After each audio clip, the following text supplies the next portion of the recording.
Circle. In our daily life, we see a large number of objects which are round. The roti that we eat is round. Our coins are round. The earth is round. The sun is round. And so many other things. How can we draw a circle? We draw a circle with the help of an instrument from our geometry box, which is called a pair of compasses or a compass.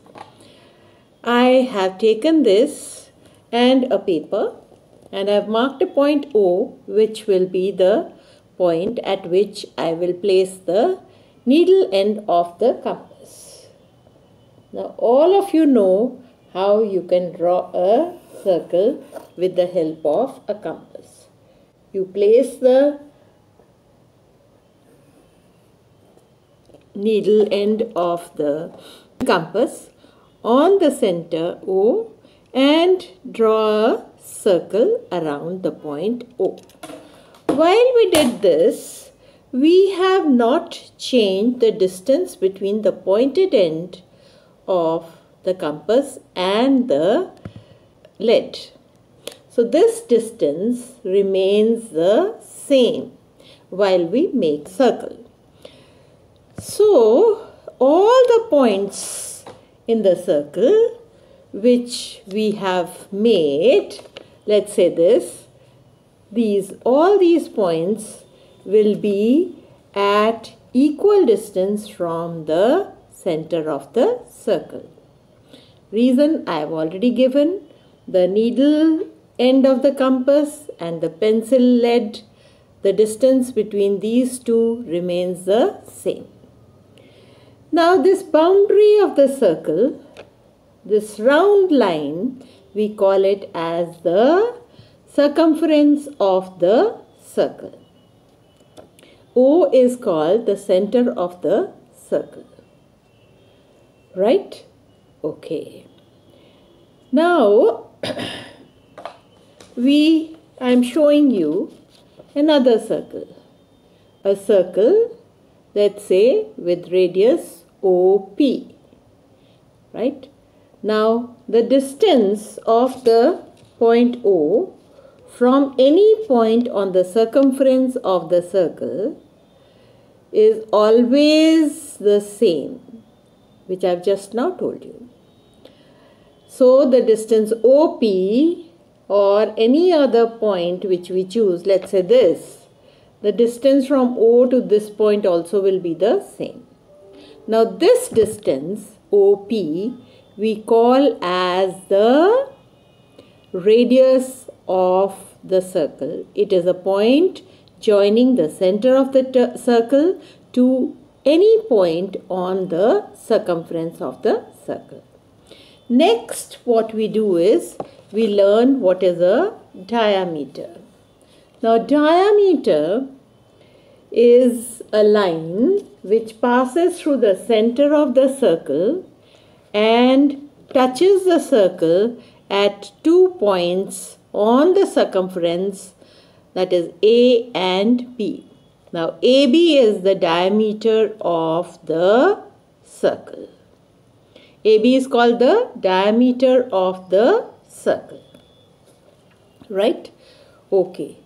Next I come to, here I have taken a circle, and what is this length of this line? It is the diameter. Now all the points within this region, right? In this region, all the points, we say they are inside the circle or they are in the interior of the circle. If I have any point here, here, here, here, all these points we will say they are outside the circle or in the exterior of the circle. And any point on the boundary of the circle, that is this blue line or the circumference of the circle, now all such points we say they are on the circle. Now the boundary of the circle and all the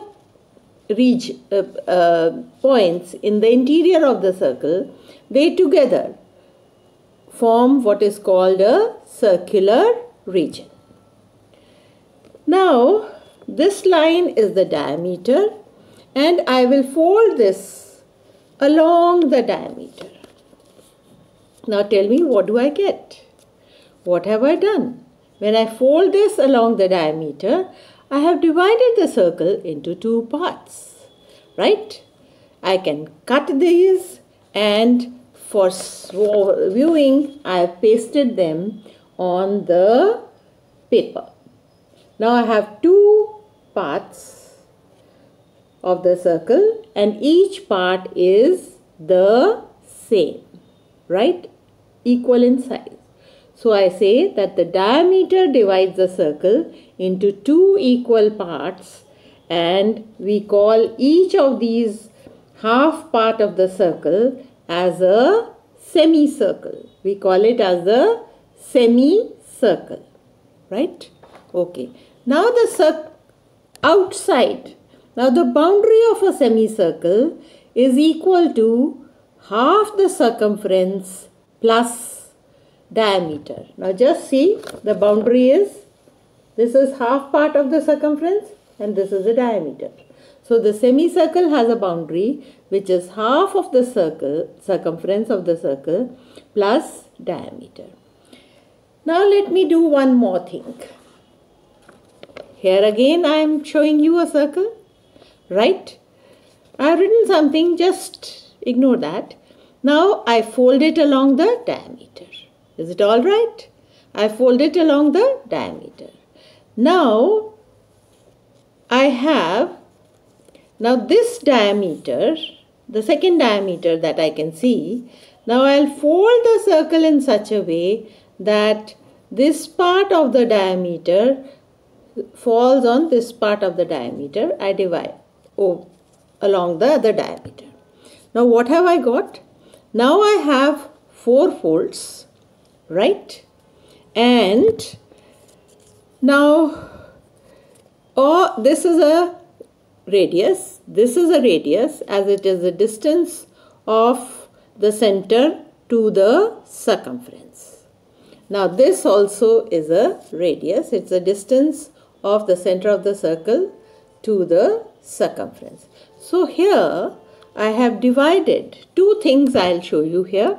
Now the diameter I fold it. So now this is, I say, is the radius. This is the radius. So just see, 2 times radius will be equal to diameter. 2 times radius is equal to diameter.